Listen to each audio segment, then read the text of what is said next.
si artiste e re, por ndërton hap pas hapi karrierën e saj në këtë fushë dhe në skenë, me ëndra të mëdha karakteristike dhe dëshirë që lënë gjurmë. Me mua sot Angela. Angela, përshëndetje.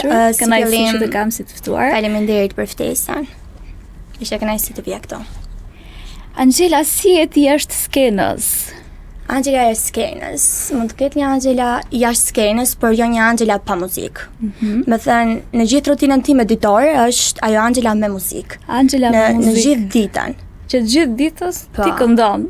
Po. Më shoqëron muzika në çdo hap. Si ka qenë fëmijëria jote? Fëmijëria. Që ta marrim në radhë kronologjike, që të njihemi pak, që të njihet dhe publiku pak më shumë me ty. Fëmijëria ime ka qenë me gjithë të bukura që mund të vinë në mendje kur përmend fjalën fëmijëri. A ka qenë muzika pjesë e familjes tënde? Ti e ke të trashëguar? Është një pasion që nuk e ke trashëguar nga askush? Atëherë muzika po është ajo kryefjala e familjes time. Po marr shembull babin. Babi këndon muzikë popullore, por në këto eventet familjare, le të themi. Është motra e disa prej kushërirave, të cilat kanë pas kënduar më saktë balada dhe kam dhe Dajna mami që është këngëtar dasmash. Pra ti e ke të trashëguar edhe nga mami edhe nga babi. Po. Okej. Kur e kuptove për herë të parë që kënga është ajo që ty të përfaqëson? Unë nuk e mbaj mend një Angela pa muzikë, do thënë nuk mund ta kem të ndarë me thikë, po në këtë moment thashë muzika është pjesë e jetës time. Unë nuk e mbaj mend si një jetë pa muzikë. Ka qenë me mua që ditën e parë aty. Sa vjeç e ke filluar ti të këndosh? Mund të them që e vogël, që në kopësht e mbaj mend. Kur ka ardhur një prej profesorëve të muzikës për të spikatur talentet e vegjël të rinj, le të themi, edhe më ka spikatur një prej tyre aty. Kur e kuptove për herë të parë që kënga, le të themi, nuk ishte thjesht pasion, por diçka që ti do të shoqëronte edhe në të ardhmen, këtu ku je sot? Siç e thash, nuk mund ta them të ndarë me thikë që në këtë moment, por që kur e shikon që gjithë, pra unë vi nga Kolonja, edhe kur e shikon që një kolonjë tërë po të ndjek nga pas, po të shikon, po të admiron, po të mbështet, është shumë e madhe për mua. Kjo pjesa që thua kur kolonja të mbështet, në cilën mosh ishe që e kuptove që gjithë kolonja po të vinte pas? Po marr një shembull, një prej emisioneve që kam qenë së fundmi, më kanë mbështetur që të gjithë, realisht. Edhe ndjeva që po, unë nuk mund të zgënjej. Si kanë qenë hapat e parë? Hapat e parë kanë qenë të vështirë. Kanë qenë të vështirë për shkak të emocioneve si fillim dhe për shkak të frikës se si do të pres publiku. Pra ti edhe pse kisha të zërin arije të këndoje, bllokohesh pak nga pjesa e emocioneve në fillim. Të pëlqejnë apo jo në fillim. Tani e kem për këtë pjesën e emocioneve, se ke më? Në fillim, çdo artiste ka para se të fillojë një këngë, para se të këndojë, por që Cili ka qenë personi që të ka shtyrë më shumë mos të heqësh dorë nga muzika, por të vazhdosh këtë pasion, le të themi? Persona janë të shumt, por nëse duhet të përmend vetëm një emër, e them me të madhe babi. Babi është ai që më jep në potencialin tim më të mirë, që di kush jam, dhe kur kam ato dyshimet e mia është aty për të më mbështetur, kështu që po babi. Babi. Babi. Çfarë sakrificash ke bërë për të ardhur deri këtu, sepse relativisht je një moshë e vogël që ke edhe angazhime të tjera përveç muzikës. Ke ndjer lodhje her pas here, ke dashur që të lësh disa gjëra të cilat duhet t'i bëje. Ka qenë e vështirë sepse kur përpiqesh që ti jesh edhe një nxënëse e mirë në shkollë dhe një artiste e mirë, është e vështirë pjesa e kohës. Kur moshatarët e mi dalin, unë udhëtoj marrë të tëra, për shembull për të ardhur në Tiranë për audicione, për prova. Edhe kjo është çka më pengon paksa, vetëm problemi i kohës. Që e ke ndryshe nga pjesa moshatarëve të thu. Është pak e vështirë. Ke pasur ndonjë moment që ke menduar të hiqe dorë? Çdo person që ka një pasion, mendoj që e ka menduar një herë të heq dorë për shkak të lodhjes, siç e thash më përpara, është e gjitha të pjesa e lodhjes ose të frika që mendon që nuk do dalësh pa aq mirë sa në prova. Kur ka qenë kjo periudhë që ti ke menduar që okay, ka ardhur një moment që unë duhet shkëputem pak? Kur atëherë ka qenë kur kam marrë pjesë vazhdimisht në koncerte, kam qenë angazhuar 2 muaj rresht, po vija edhe për prova për audicione në Tiranë dhe thash u lodha. Pra ti vije nga Kolonja? Në Tiranë. Thuaj se çdo 2 herë në javë. 2 herë në javë. Edhe ishte e lodhshme, është edhe problemi i shkollës. Që kishe. Është pak e lodhshme. Por që Cili ka qenë ai momenti që ke ndjerë që për herë të parë u njohet tek publiku, ai po të mbështeste? Pra ti u njoh si artiste e re, domethënë. Mund të them momentin më kulminant që më kanë mbështetur, siç thashë një emision që kam qenë së fundmi, më kanë mbështetur realisht me mesazhe me të gjitha.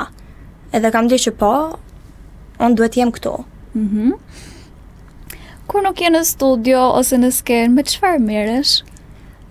Përveç sportit edhe shkollës absolutisht, diçka që unë kam filluar merrem së fundmi, që një pjesë e madhe nuk e din, është që kam filluar merrem dhe pak me mësime kërcimi.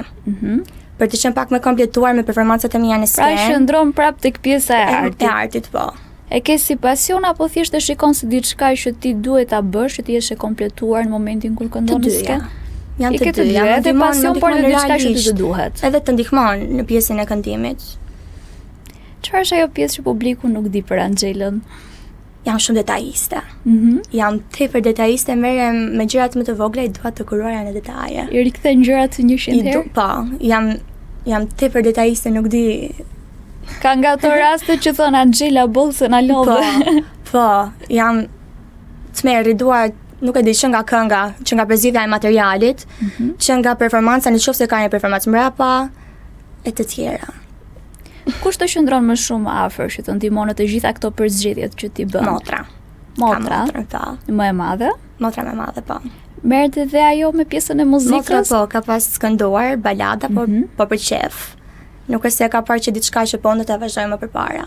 Ta kalon ty këtë pasion. Një nga këngët që le të themi është përqafuar më shumë nga publiku, sidomos ai kolonjar, është kënga Merrte tek dera. Po, kënga Merrte tek dera. Si lindi kjo kënga? Unë këtë këngë për të parë kam dëgjuar në rrjetet sociale. Edhe kam thënë që po, unë do ta marr këtë këngë, do ta performoj në një shfaqje e cila ka peshë. Dhe kjo ishte shfaqja Pulse and Stars në Resek, që organizuar nga të rinjtë e Kolonjës, me regjisor zotin Erjon Isaj. Dhe ishte shumë e suksesshme realisht. Dhe kënga u prit mjaft mirë nga të gjithë, po. Ishte duke kënduar aty poshtë dhe ngreja ndonjëherë syt kështu dhe pash publikun që po ngrihej në këmbë dhe thash, po.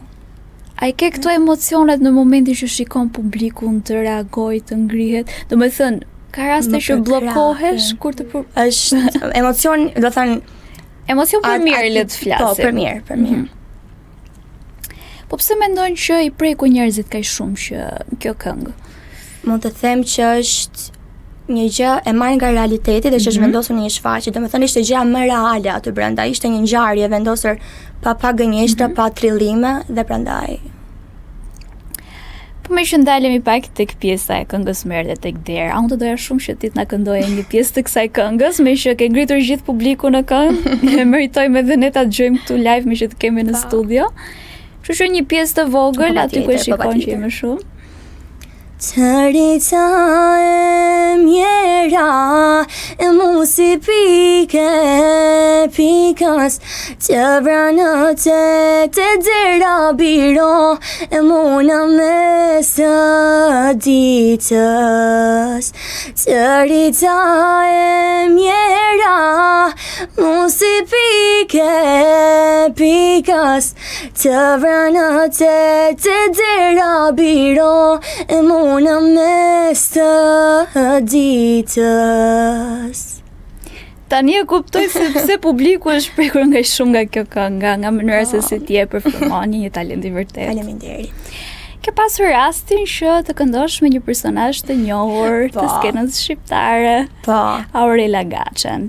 Si e krijove këtë mundësi, le të themi? Kam patur fatin të këndoj me një artiste e cila me këngët e saj më ka rritur. Dhe ndihem shumë mirënjohëse realisht. Ka qenë diçka që ka ardhur spontanisht, domethënë kam qenë në publik, Aurelia ka ardhur për të kënduar si e ftuar në qytetin e Ercekës. Edhe kam ngritur dorën. Ka qenë diçka thjesht rastësore. Ishte rastësore. Edhe më ftovi në publik me të. I kërkova të këndonim këngën Hape veten ti. Dhe më ftovi në skenë, realisht jam shumë e thatë. Që këndove me Aurela. Po realisht, për një person që më ka rritur me këngët e saj, të ndaj skenën ishte për mua privilegj. A ishte kjo situatë, le të themi, një bum për publikun që të vazhdoj të mbështetje akoma më shumë, u prit akoma më mirë, domethënë, për ty si artiste e re. Kjo ishte pjesa që kalova nga këtu. Do thënë kur këndova me Aurelën ishte gjithçka, më ka ngritur këto, realisht. Këtu ishte ndryshimi i plot. Po, këtu ishte ndryshimi që unë thash po, unë këtë gjë do vazhdoj. Nëse deri aty e kisha si plan B, tani thash nuk e mendova më që si plan B, po. Direkt do të vazhdoj. Çfarë emocione shpatën atë performancë? Ishte hera e parë që nuk isha ato emocionet e frikës, ato emocionet e publikut. Sepse the që ishte diçka shumë spontane. Realisht, po ishte edhe energjia Aurelis më ka mbështetur me fjalë, me muzikë, edhe akoma vazhdon me mbështet. Pra nëse unë i shkruaj sepse jam në kontakt me ta, jam në kontakt me ta.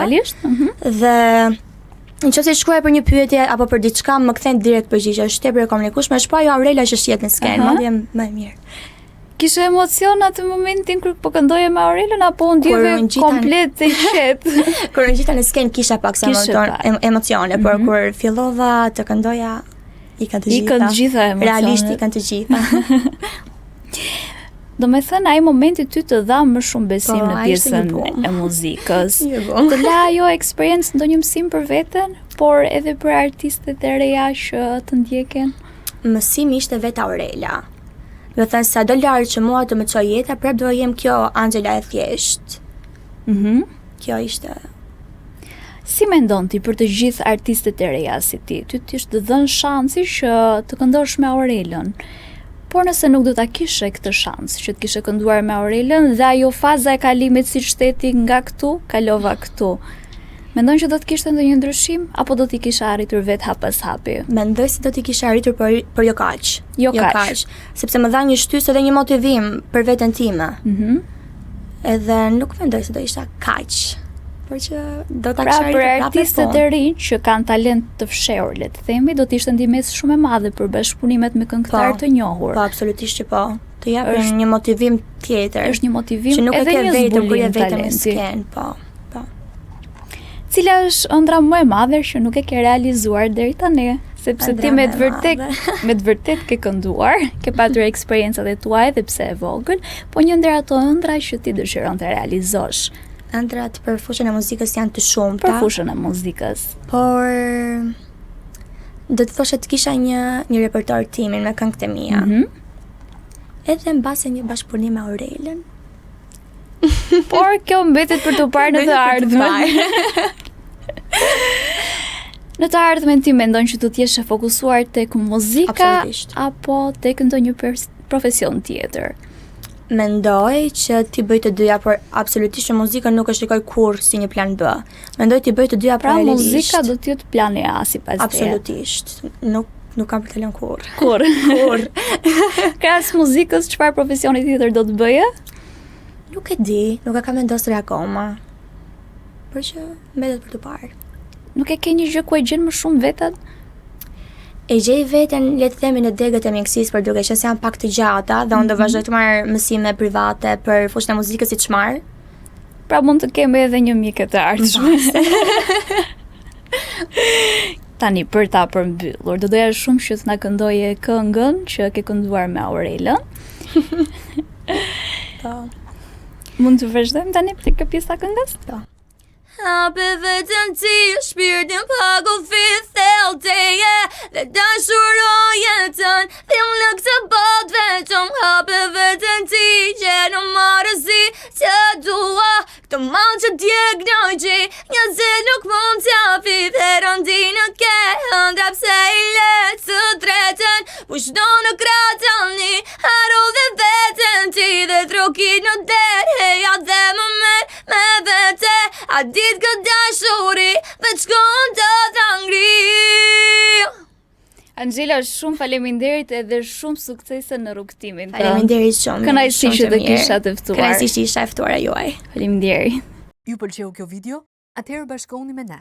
Na ndiqni në Instagram, Facebook dhe TikTok dhe bëni subscribe në YouTube. Klikoni like dhe share dhe aktivizoni njoftimet për të mos humbur asnjë video të re. Faleminderit për mbështetjen.